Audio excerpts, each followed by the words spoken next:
Je mariborska občina uradno obveščena o opozorilih Evropske unije, da bo treba uvesti nekatere spremembe prometnega režima zaradi onesnaženosti zraka v mestnih središčih? Bili smo obveščeni strani Ministrstva za okolje in prostor, govorila smo tudi z ministrom. Jaz sem prepričan, da bo mestna občina Maribor v okviru svojih finančnih zmogljivosti, predvsem pa v okviru vizije, ki imamo za razvoj, tako na področju prometa kot urejanja okolja poskrbela, da bo čim manj teh emisij v prihodnje v mesto. To pomeni gradnjo kolesarskih cest, ureditev avtobusnega javnega prevoza, predvsem pa mislim, da je potrebno v strogem centru mesta na nek način poskrbeti za nove garažne hiše in jeklene koničke spraviti v zemljo. Ali razmišljate o zaprtju starega mestnega jedra in kakšne bodo vaše rešitve? Staro mestno jedro je že danes zaprto in takšno bo tudi ostalo. Svetozarsko ulico bomo zaprli in preusmerili na tako imenovano Titovo.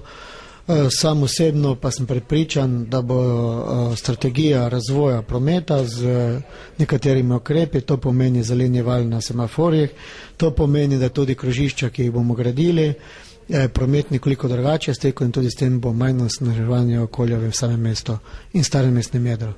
Ste pomislili tudi na stanovalce, da se ne bi ponovila slučajno Ljubljana? Glede, mi imamo to drugače rešeno. Mi nimamo zaprtega starega mestnega jedra na ta način, kot je to zaprt gospod Janković. Pred nami imajo stanovalci dovolilnice in smejo vstopiti not. Res je, da imamo v časovnem intervalu staro mestno jedro zaprto. Tudi za dostavo je potrebno poskrbeti do 9. ure. Na nek način to uvajamo, nekateri se držijo, nekateri še predpise kršijo. Prepričani pa smo, da bomo poskušali to v najmožnem krajšem času tudi zagotoviti, da se bodo vsi tega problema, predvsem pa reda, prometnega reda v peš coni in starem mestnem jedru tudi držali.